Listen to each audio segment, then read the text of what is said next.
할렐루야. 반갑습니다.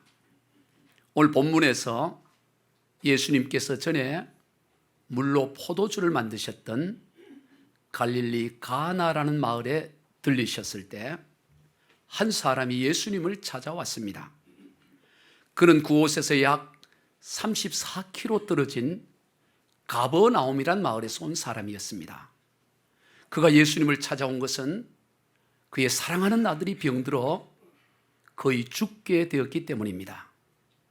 그래서 예수님을 찾아와서는 함께 가버나움으로 내려가서 죽어가는 자기 아들을 살려달라고 간청을 합니다. 오늘 본문에서 그의 신분에 대해 왕의 신하라고 기록되어 있습니다. 이 사람의 정확한 지위는 언급이 되어 있지 않아서 알 수 없지만 집안에 많은 하인을 거느리는 고위 관리였던 것은 분명합니다. 그러니 세상적으로 부러울 것이 없는 사람이었습니다. 도리어 세상이 그를 부러워합니다. 그러나 그런 그에게 아들이 병들어 죽게 되니 그것이 너무너무 절박하고 고통스러웠습니다. 그러니 그 아들을 살려내기 위해서 백방으로 애를 쓰고 노력을 했을 것입니다. 좋다는 약은 다 찾아서 먹여보았을 것이고 용하다는 의사는 다 찾아가 보았을 것입니다. 그러나 아들은 병에서 조금도 차도가 있지 않고 점점 더 병이 깊어가고 이제는 죽음 바로 앞에 놓여 있게 되었습니다. 그런 순간에 그런 예수님에 대한 소문을 듣게 되고 이제 마지막 기대감을 가지고 예수님을 찾아온 것입니다. 가버나움에서 갈릴리 가나에 이르는 길은 해발이 약 400m 차이가 나기 때문에 계속된 오르막길입니다. 험한 길입니다. 더군다나 직선이 34km니 구불구불 그 길은 먼 길입니다. 멀고 험한 길을 아들이 죽어가니 세상에 그 어떤 것도 부러울 것이 없는 그 사람도 아들이 죽어가는 이 절박한 문제로 인해 예수님을 찾아 나선 것입니다. 성도 여러분, 그때나 지금이나 예나 지금이나 내 힘으로 어찌할 수 없는 그런 절박한 상황이 우리로 하여금 하나님께로 나아가게 하는 표지판이랍니다. 오늘 본문의 앞부분에서 사마리아 성의 수가성 우물가의 여인도 그러했습니다. 5번의 결혼에 실패, 그리고 이번에 6번째 남자도 거의 실패 상황입니다. 그러한 그녀의 절박한 상황이 예수님과의 대화를 계속 이어가게 했고 예수님과 계속 대화하는 가운데 그녀는 예수님이 메시아인 것을 깨닫게 됩니다. 그래서 남의 눈을 피하여 살던 인생에서 남들의 시선을 향해 달려가는 인생으로 바뀌어지는 것을 보게 됩니다. 그래서 그녀로 말미암아 많은 마을 사람들이 예수님을 주로 믿는 하나님의 역사가 일어났습니다. 막 출애굽을 한 이스라엘 백성들에게도 그러했습니다. 앞은 홍해 바다요, 뒤에는 중무장을 한 애굽 병사들이 추격을 해오고 있습니다. 양옆에는 나무 한 그루 없는, 숨을 곳이 없는 그런 절박한 상황에 처해졌을 때 모세는 하나님 앞에 나가 기도하지요. 그리고 하나님의 역사하심으로 말미암아 멀쩡한 바다가 갈라지고 물에 벽이 생겨지는 그런 놀라운 하나님의 역사를 경험하게 되는 것입니다. 이처럼 절박한 상황은 하나님을 가장 명백히 만날 수 있는 시간인 것입니다. 요한복음 2장에서 첫 번째 표적을 일으키실 때도 결혼식 날 포도주가 떨어지는 그 절박한 상황으로 인해 예수님께 나가게 되었고 그리하여 물이 포도주로 변하는 놀라운 하나님의 역사를 경험할 수 있었던 것입니다. 열왕기하 19장에서도 당시 히스기야 왕이 통치하던 이스라엘 나라가 대제국이었던 아수르 제국에 의해서 다 점령을 당하고 이제 수도인 예루살렘 성만 덩그랗게 남았습니다. 아수르 왕 사네립은 항복을 종용하는 편지를 보냅니다. 그때 히스기야가 어떻게 행동합니까? 열왕기하 19장 14절을 같이 읽습니다. 시작. 히스기야가 사자의 손에서 편지를 받아보고 여호와의 성전에 올라가서 히스기야가 그 편지를 여호와 앞에 펴놓고 항복을 종용하는 그 편지를 들고 하나님의 성전에 올라가서 히스기야는 그것을 펴놓고 하나님께 울부짖으며 기도합니다. 그 결과 그 밤에 하나님의 사자가 나가서 아수르 군대 18만 5천 명을 다 죽임으로 말미암아 국가 존립의 위기에서 벗어나는 그런 놀라운 하나님의 역사가 일어났습니다. 그러므로 절박한 상황, 절박한 문제는 하나님께로 나가는 표지판이라는 사실입니다. 그런데 많은 이들이 그 문제 곁에 머물러 있습니다. 그저 문제 곁에 머물러 있는 정도가 아니라 문제 속으로 들어가서 문제에 쌓여 있습니다. 거기에는 답이 없어요. 더 큰 고통만 있을 뿐입니다. 오늘 본문에서 왕의 신하는 죽어가는 아들 곁에 머물러 있지 않았습니다. 죽어가는 아들을 놔두고 내가 떠나면 어떡해? 내가 없을 동안에 죽어버리면 어떻게 하지? 그러면서 그 아들 곁에, 문제 곁에 머물러 있지 않았습니다. 왕의 신하라고 해서 왕에게로 나간 것도 아니었습니다. 왜냐하면 거기에는 답이 없기 때문인 것입니다.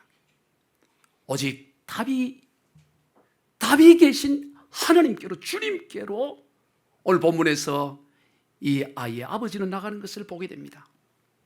오늘 우리의 인생 가운데 이런저런 절박한 상황은 바로 하나님께로 나가게 하는 표지판인 것입니다.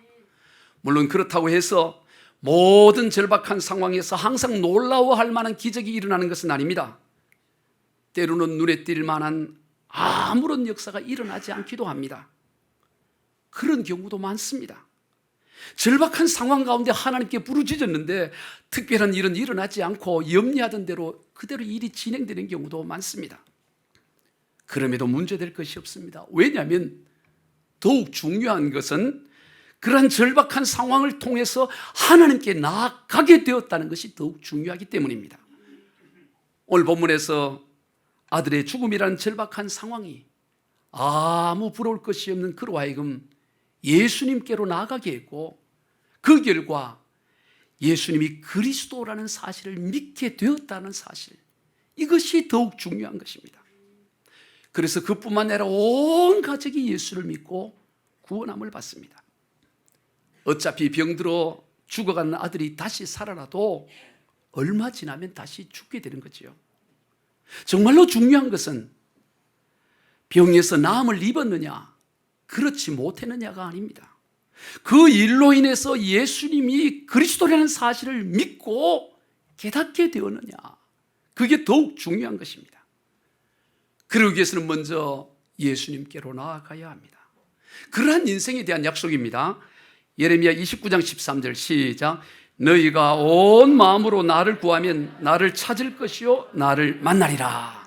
온 마음으로 절박한 상황 가운데 주님 앞에 나가면 반드시 만나 주시겠다고 그렇게 약속하고 계십니다. 하나님과의 만남, 그것이 더욱 중요합니다.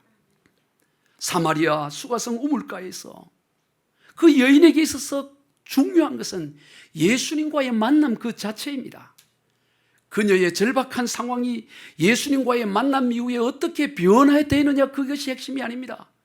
지금 6번째 사는 그 남자가 그 이후로 어떻게 달라졌느냐, 그것이 중요한 것이 아닙니다. 어렵던 형편이 좋아졌느냐, 그것도 중요한 것이 아닙니다. 비록 상황은 달라진 것이 아무것도 없다고 할지라도 예수님을 인격적으로 만남으로 말미암아 그 상황을 보는 눈과 그것을 대하는 태도가 달라졌다는 것이 더욱 중요한 것입니다. 예수님을 인격적으로 만났다는 것이 무엇입니까? 예수를 믿는다는 것이 무엇입니까? 예수를 인격적으로 만났다고 해서, 예수를 믿는다고 해서 우리의 모든 절박한 상황이 한순간에 다 해결되어지거나 그렇게 좋아지는 것이 아닙니다. 물론 그런 경우도 있지만 많은 경우는 상황은 여전히 그럴 수가 있습니다.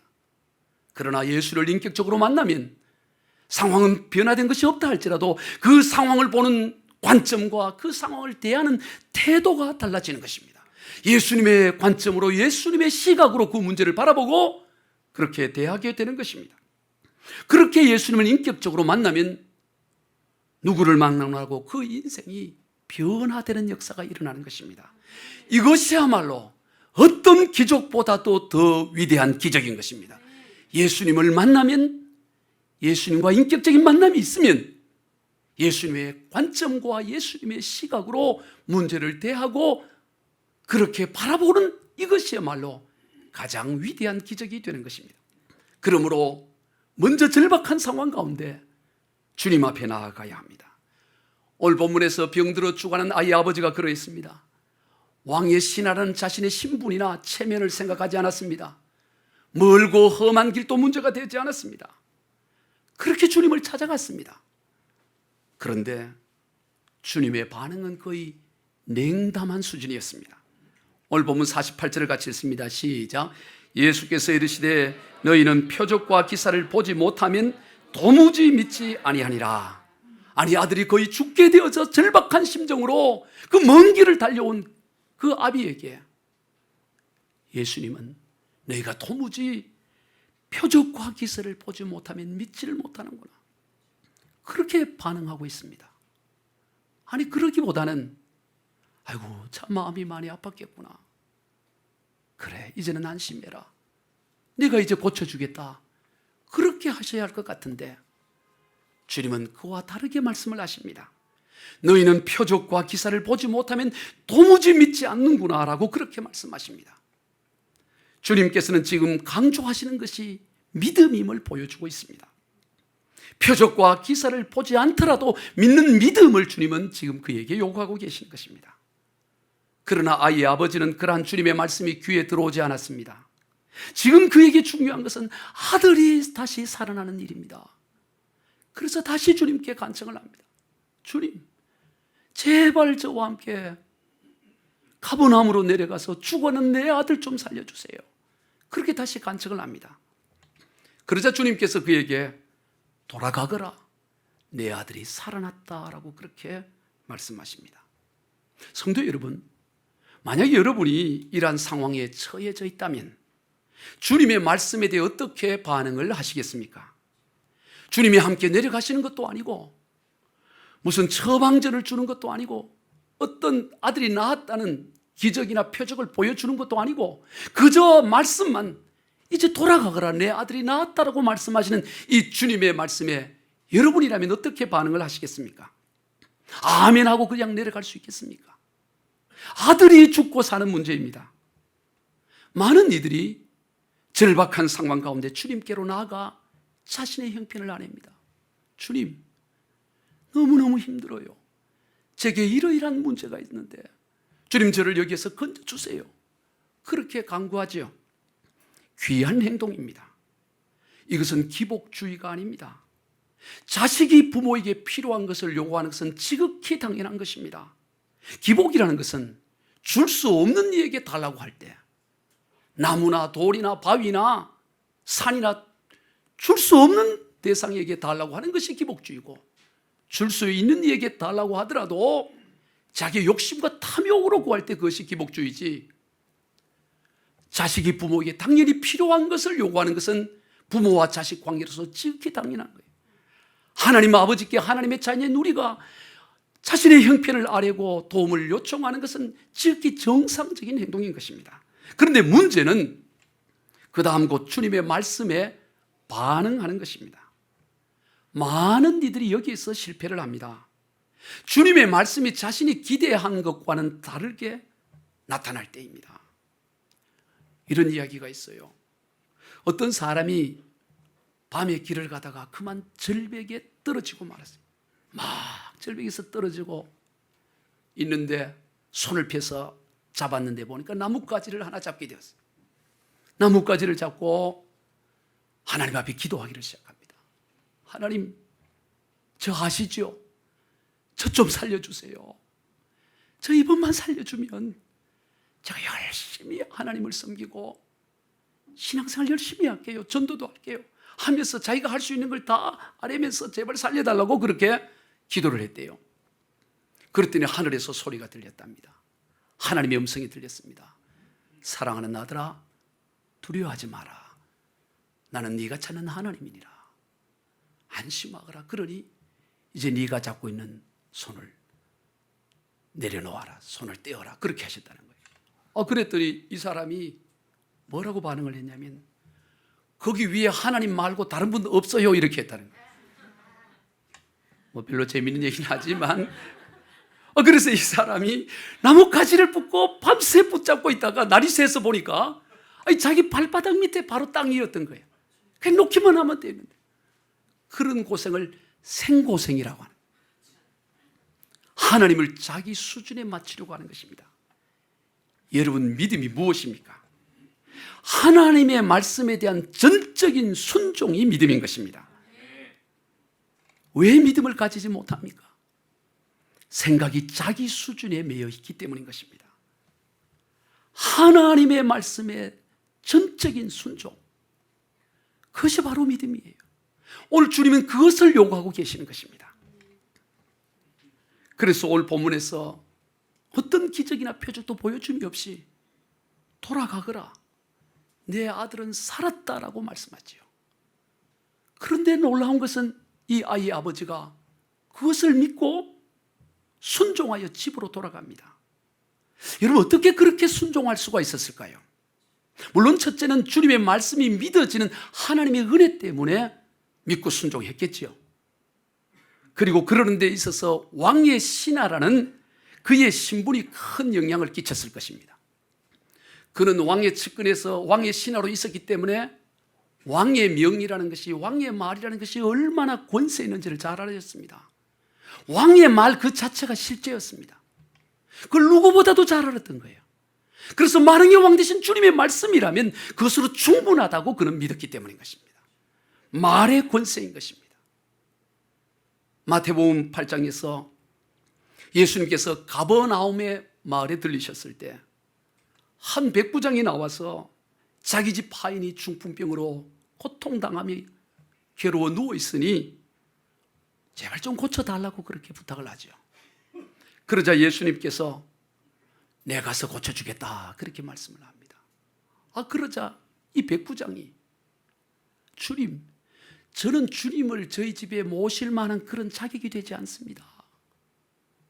그러니 굳이 저희 집에 가지 마시고 그저 이곳에서 나으라고 한 말씀만 하여 주십시오, 그런 얘기를 해요.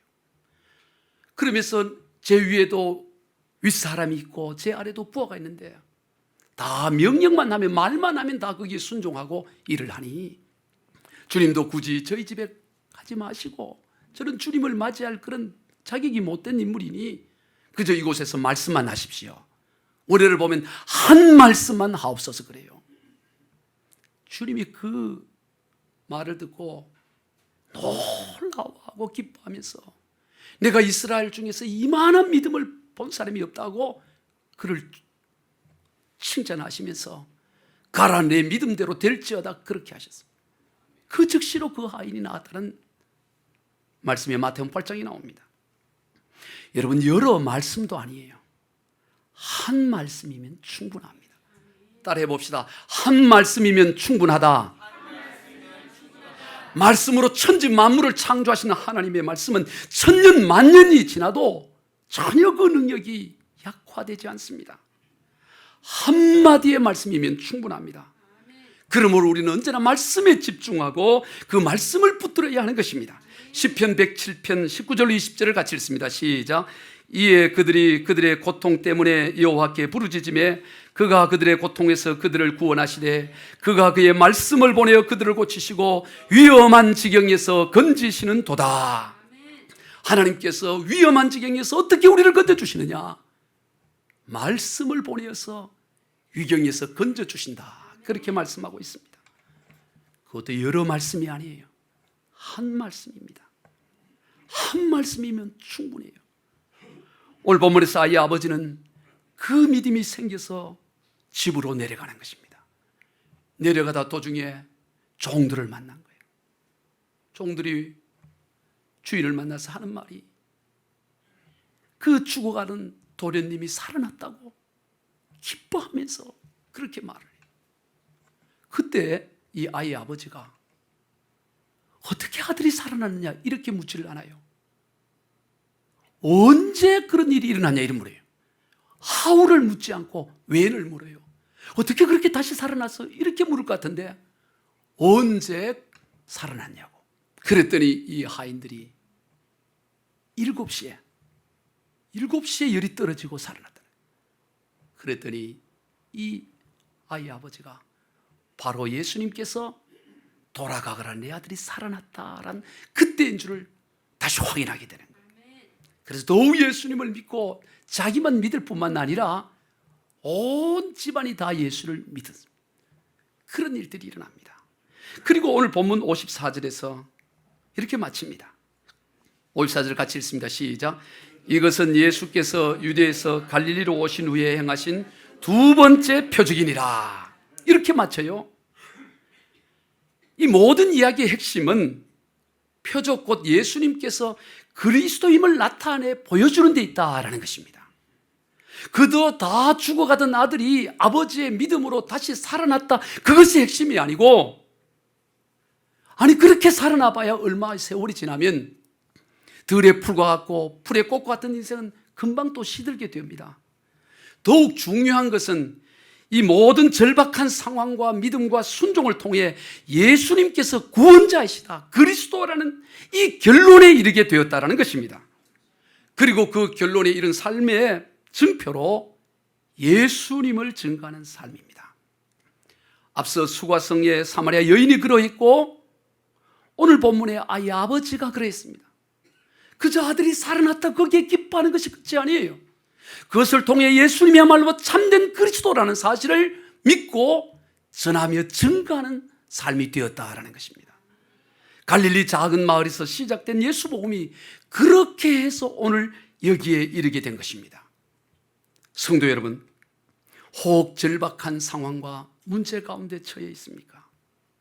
그 자리에 머물러 있거나 그 상황과 문제 속으로 들어가려고 하지 말아야 합니다. 문제를 가지고 답이신 주님께로 나가는 인생이 되어야 되는 것입니다. 예수님은 그리스도이십니다. 그리스도란 말은 모든 인생 문제의 해답이라는 것입니다. 이런저런 어떤 문제를 가지더라도 답을 가지고 있으면 되는 것입니다. 답이 되신 주님 앞에 나가면 돼요.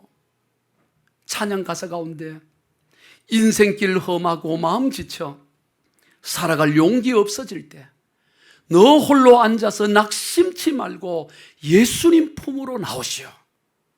낙심하지 말고 문제 붙잡고 거기에 머물러 있지 말고, 아니 목이 마른데 왜 목을 붙잡고 머물러 있습니까? 목이 마른데 왜 들로 나갑니까? 목이 마르면 물가로 나가야 하는 것입니다. 샘으로 가야 합니다. 강으로 나가야 되는 것입니다. 평생의 모든 꿈 허물어져 세상의 친구 다 떠날 때 어둠에 앉아서 울지만 말고 예수님 품으로 나오시오. 예수님은 나의 생명, 믿음, 소망, 사랑 되시니 십자가 보혈 자비의 손길로 상처 입은 너를 고치시리. 이제 문제에 머물러 있지 말고 문제 속에 들어가지 말고 답이 되시는 예수님께로 나아가 주님의 치유와 회복의 역사를 경험하고, 그리고 개인의 경험으로만 머물러 있는 것이 아니라 그것이 흘러 주변 사람들에게 증거되어지는 그런 모든 복된 삶을 다 살아가시는 저와 여러분 다 되시길 주 예수 그리스도 이름으로 축원드립니다.